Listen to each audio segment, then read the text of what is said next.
meydan udine can vedelim.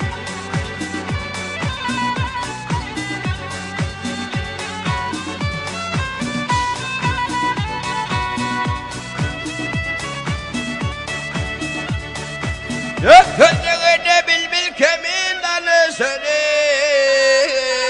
sözüne şu dünyanın barına can vedelim. O vedir boy vedir.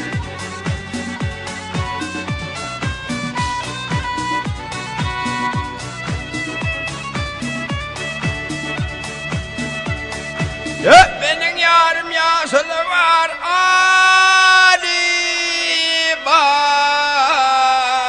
Emme bütün evlerinin bağlı var, can vedelim.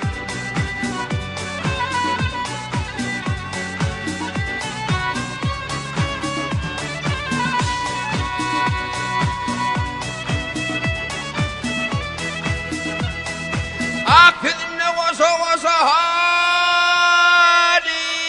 var. Hali de gerçi dünyanın barına can vedelim. O vedir boy vedir.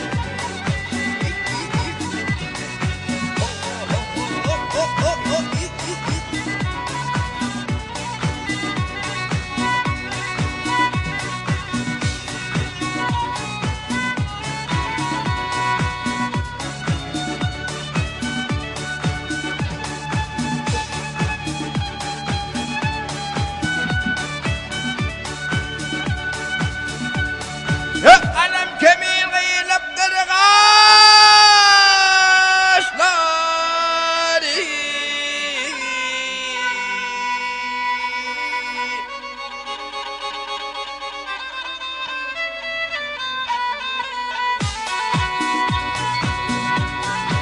Ey aman kaşları,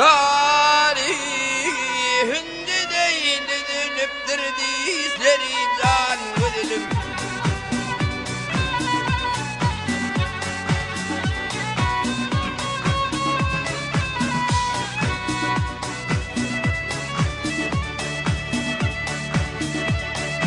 Her yanına dokunuyorum taşları,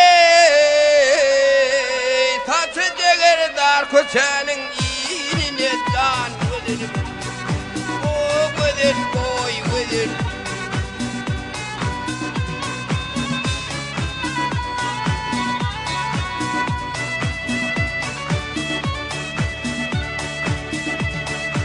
Kerem Aydar kimseşleri dadimi, kim ötürer menin yanın o meydan vedelim.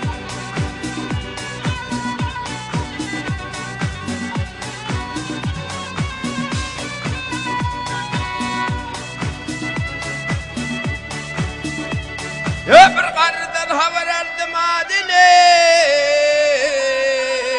adi de gerçi dünyanın barına can vedelim.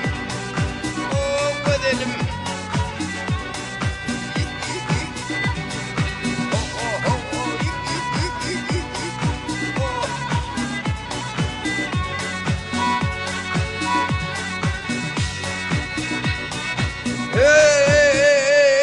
Bir karıdan haber aldım adını, adi de gerçi dünyanın barını.